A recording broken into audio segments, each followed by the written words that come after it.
Balma Wanyokma, très urgent.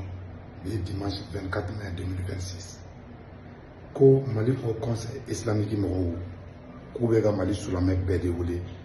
ko Bega Faranyoka,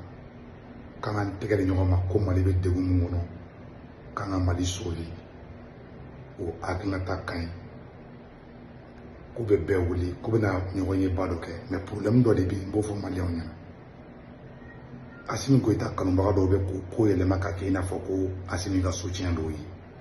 parce que o b'a da tɛ ka jama sɔrɔ sisan bon an karamɔgɔ Aidara aw ko bɛɛ k'i bolo di ɲɔgɔn ma ka bɛɛ ka fara ɲɔgɔn kan bɛɛ bɛ fara ɲɔgɔn kan tiɲɛ de kan n'aw bɛ bɛn nɔfɛ a ye taa fɔ Assimi ɲɛna a ka nɛma sagara bila ka bɔ kaso la n'a bɛ bɛn nɔfɛ a ye taa fɔ Assimi ɲɛna a ka Clément Damblé nous a bagara mɔgɔ fɛ ma ka bɛɛ bila n'a bɛ bɛn nɔfɛ an b'a dɔn fana tɛna kɛ Assimi tɛna kɛ parce que a kafalen don a yɛrɛlen don n bɛna kuma kelen fana fɔ aw ɲɛna ne ma fɔ n ko duwawu tɛ tiɲɛ ye dɛ duwawu ye tiɲɛ dɛ mais Iran ka kɛlɛ kɛra don min na olu ma wuli k'u bɛ taa misiri kɔnɔnaw la dɛ olu wulila k'u ta kɛ de olu ka kɛlɛ kɛ de voilà olu ma taa ko duwawu don k'u bɛ ka taa misiri kɔnɔ olu wulila k'u ka kɛlɛ kɛ de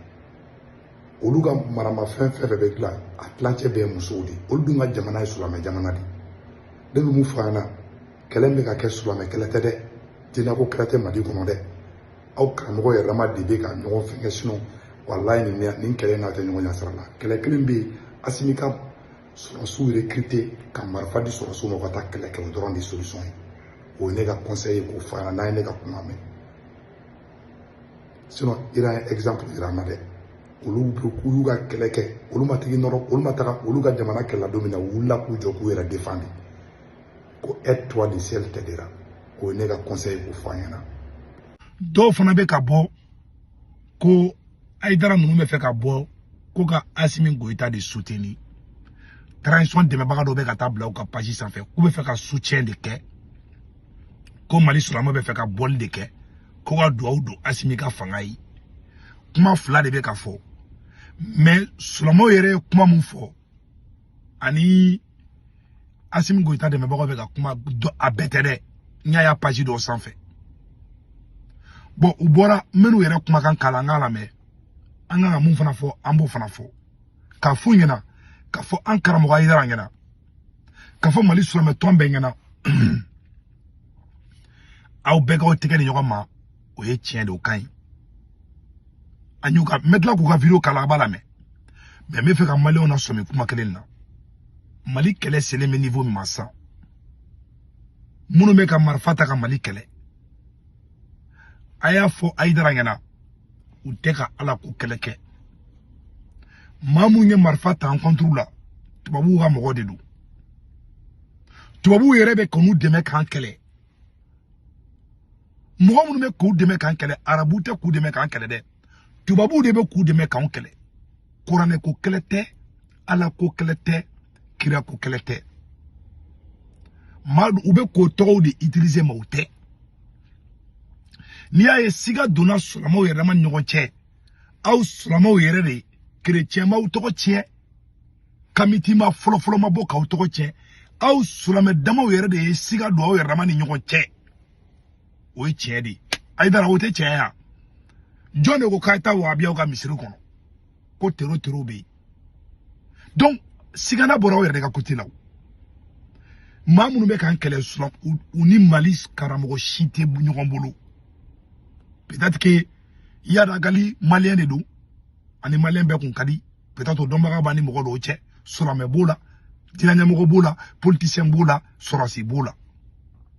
parce que Yadagali tun ye Mali armée de sɔrɔsi de kun don awa terikɛ de tun ye Gamu ye yan'a terikɛ ka kɛ Imam Diko ye donc mun bɛ bi n'an bɛ fɛ ka gagner kɛlɛ in na an bɛ marifa de bɛ ta ka recrutement kɛ ka taa ni maa ninnu kɛlɛ Aidara mɔgɔ wɛrɛ ma silamɛw tɔgɔ tiɲɛ Mali kɔrɔ dɛ bon i ko ka di sa Aidara n tɛ fɛ ka don kɔrɔlen fɔ la aw silamɛw yɛrɛ ma de ɲɔgɔn tɔgɔ tiɲɛ kamitiw fana nana don a la aw sulama do fana ni kamitu kadi sulama yare jugu mogo do be ona o kadi do ni farangonga ne be kan keina fo chatri body ko ni te farangonga ni ne bulu farangonga munye abisa ka fo ka be malen farangonga mogo be kasola aw ma boka fo asimi ngana aga farangonga ine al na tara qur'ane kala ala tamine parce que aw nyaba la asimi be ka bi wal de ka kudon kasola aw site ka kuma aw ba don na be farangonga fe mama ni be asimi fe mama ni be mali fe bi ikanga fo président yana di aka Abbas Dambélé nunu bla ka Nema Sagara nunu bla be binga ni wolem na onya bala ba obeta di o jumendo ko ala bomene ne tarabe na ta do modeli mudu ne tarabe na ta ire conciliation modeli munke parce que Sulamaya ere juguni aw ere do kadi munu te Sulamaya fede no e kamiti na o mo do kadi bon abeta ni kebi sini abeta la classé bon mogo do be Sulamaya la gushi ibita soroni oni aw katabolo do be nyoko kalama bon aw ko tunga ka fara nyonga sarabina fo nie waraba wole ka bawfa bani waraba o kenyonga kuga reconciliation go bisaka ke warabe badu aw ka niori ne ngate avantage la parce que ne ma kuma nyana ma ya kono ne bisaka kuma mina ni bulu fly ne ga bonya ba ko quoi mais wala ne be ka tiende fana aw ma bo ka fo président nyana ni de réalité président kanga dogono dugu chira mali armete ka takawlo aw ma kuma ushida dogono fagara aw bo kalama aw shima kuma la ayaga fambe do ngabala alakali ka do amuke aw nyebe muna doron mun kera Bamako ko le 25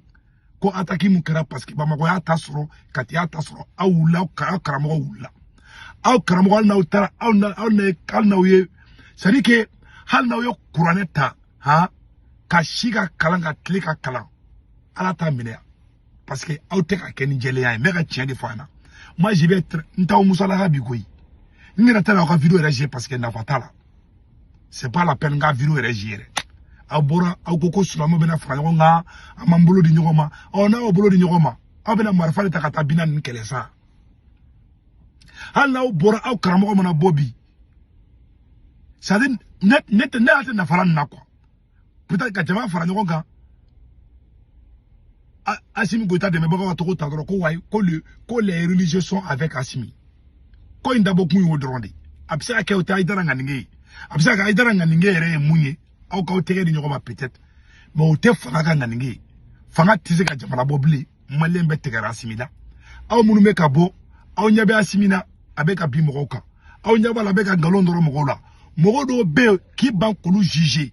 Ka sharia be soso. Ka mogol wol don kasola. Clément Dambélé be kasola ngalonka Abbas Dambélé Nema Sagara o bebe kasola aw bisulama be nyabala aw shite ka kuma abita munde foko la bomine harama don tonyane be ko hake uminele mbula ma o abita ka mun abe ben jume ko la non seulement na yo na ye do ate do temine parce que do te ka do chien ka o kelinge flana fana mu yotuguni aw ka oroli mu na kanga ke oroli mu Mali karamogo bela mogo mbise ki jof président ngena inye ni nyenwe ka chifo wala o Imam Dicko di Mali karamogo te mbise ki jof fanga ngena ka chifa na ka teme Imam Dicko ka oye tiedi wallahi ni korane chembe ka tiedi fo aidra ebe chiefo la kumaro la de me tiere la mogo mbise ka blilim batu jamana nyigamine be wakati mina ka bo ka wuli ame misen keleke ni Imam Dicko kuntanko ibeka kuntebi adama den ti dafa Imam Fleni défaut be imam na o tiende mais ana kanana madenga kokolon dro ta dron parce que ay nké bi baga nyuma fo ay dara ya fle be tien fo fanga ya kumaro la de mais tiera etata ta ngefe mais bomba a kalaman to wati na ka wuli ka kuma o imam di sari jamana ka kala wati mo gombe wuli ki jo ko hey o imam di sa ango tiefo bo abeta ka ni farango wenke abenata John réconcilié abenata John fara nyokonka aw kan kumai o de bena to binan mina marfa bla Bamako be asara klelendu abenata aw Sulama benata mu nyokonye jume ke o aw rama de be ka nyokon turu ali ataki kerali shini ni karamo do makuma do beta do koroma tere kima e ku bane be ka kuma kasro karamo shite e mai watara go kakata mo go misiri la kona sigale me mo go na kaita mo go misiri la je ni marfa bi aw yɛrɛ de ɲɔgɔn tɔgɔ tiɲɛ juguya bolo jɔn de ko k'a ye taa misiri kɔnɔnaw la ko olu o mɔgɔw bɛ ka a ye dara e b'o jaabi dɔn aw de y'a bɛɛ kɛ aw de ye ɲɔgɔn turu aw de ye ɲɔgɔn ta ka ɲɔgɔn ɲigi bɔ bɛɛ la aw de cɛ tɛ muso tɛ aw de don ne tɛ baga kamitiw ma dɛ kamitiw bɔra nana kɔsa in na de mais aw de ye ɲɔgɔn détruire c'est à dire ka kuma fɔ ɲɔgɔn ma mun fana tɛ tiɲɛ jɔn de ye wajulu kɛ Bamakɔ ko minnu bɛ ka marifa ci k'u ka complice bɛ Bamakɔ a ye dara jɔn d'o fɔ e bɛ se k'o fɔ cogo jumɛn ka tila ka na ko mɔgɔ an ka fara ɲɔgɔn kan e ye se ka don bɛɛ la ka mɔgɔ dɔw ye ka taabolo dɔw la gosi k'o nege bɔ bɛɛ la ka bɛɛ sigasɛgaw la ka kunfuw bɛɛ sigasɛgaw la ka tila ka na tuguni k'an ka fara ɲɔgɔn kan tiɲɛni kɛlɛ tuma min na k'an ka fara ɲɔgɔn kan an tɛ se ka fara ɲɔgɔn kan malheureusement aw kɔni b'a kɛ théâtre bɔ de don mais c'est impossible ni nin ye réconciliation modèle bɛ kɛ a bɛ kɛ ka Imam Dicko de to Mali kɔnɔ ni nin ye réconciliation modèle bɛ kɛ a bɛ kɛ de Assimi Goïta bɛ ka waliden minnu to ɲɛ a k'a dabila mais n'aw tɛ se ka tiɲɛ fɔ président ɲɛna awa bɛ ka mun kɛ nin c'est de la pire comédie walayi aw kɔni b'a kɛ a bɛ jama labɔ mais a tɛ foyi bɔ sɛ sɔngɔ la ne bɛ ka tiɲɛ de fɔ an na ou bien a bɛna marifa ta ka taa bina ninnu kɛlɛ yan n'a bɛ se a ye marifa ta ka taa bina ninnu kɛlɛ ne tɛ n'aw ka vidéo yɛrɛ gérer parce que nafa foyi t'a la ne kun bɛ ne y'a télécharger n ko b'a gérer dɔrɔn dusu tiɲɛna n tɛ n'a gérer parce que a ka nin ne filɛ nin ye aw bɛɛ ko ka di ne ye Haidara ko ka di ne ye walayi je n'ai rien contre toi n ye n kale alikuranɛ la Haidara juguya tɛ ne kɔnɔ n bɛ ka kuma ni Ala cɛmancɛ de la ne bɛ tunga de la walayi n tɛ nkalon dɔrɔn la ka siga don taabolo dɔw la ko ni terrorists bɛ ɲɔgɔn bolo Haidara e de y'a kɛ il faut qu'on se dise cette vérité bon an bɛna kan ka fara ɲɔgɔn kan bon mɔgɔ dɔw bɛ jamana kɔ kan nkalon bɛ ka nɔrɔ olu la karamɔgɔ dɔw bɛ jamana kɔ kan an ma fɛɛrɛ kɛ olu ka na an ma foyi kɛ c'est à dire et pas b'a dɔn président man kunna fo ka diɲɛ wuli a tɛ se ka maliyɛnw fara ɲɔgɔn kan bon na aw k'aw ma kun u ka fisa k'aw kumalen ne tɛ nafa juma ka kuma la a bɛ kuma kɛ bi sini wajulukɛla so o bɛ taga wabiyaw neni